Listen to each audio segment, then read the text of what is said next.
Hi, it's me again with CorelDraw Tips and Tricks, part 2 of this. I just posted a video earlier today and somebody questioned how he drew this. Now, I don't know how he drew it with the round lines on the end, but that doesn't really matter.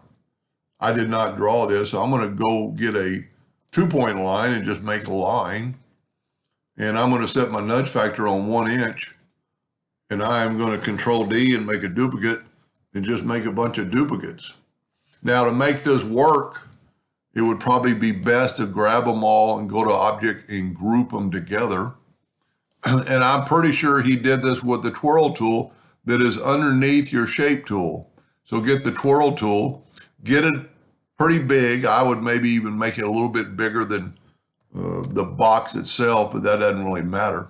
Click on it, and then just hold down your mouse and look at that. I mean, that's almost pretty much identical to his. Now, to do what we did in the other video, if you remember, let's put that in the center of the page, and let's draw a rectangle holding down the control button, make a square, and then just go select it all and go intersect, and then you have that shape without those ends. And just like we did in part 1, we're going to go ahead and, well, let's make this thing, it's the same size, so I'm going to lock my ratio, and let's just make it 10 inches. Then I'm going to set my nudge factor on 10. So this is just like I did in part 1. Makes life pretty easy. Control D and make a duplicate. Now, you can move it over and then mirror it, or you can Control D, holding down the control button, and this will mirror it that way too. Control D and mirror it, holding down the mouse button, and you get that exact same thing. Now, all we did in the other video, so it's 20 by 20, I'm going to hold down the shift key and double click on the rectangle box, and that puts a rectangle perfectly around it. And then all you have to do is take the Smart Fill tool and fill in every other line.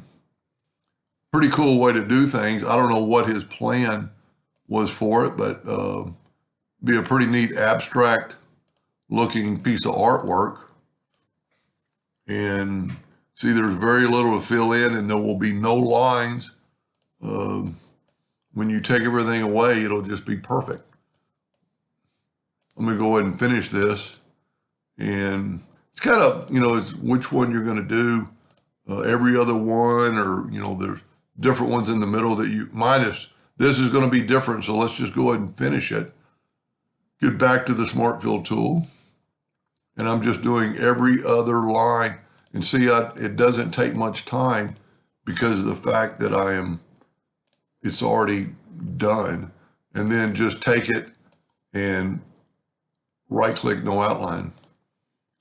That's a pretty cool way to make a design. I don't know what you would ever do with it, but that's how I would suspect he drew it. Anyway, I hope that helped a little bit. Thank you for watching.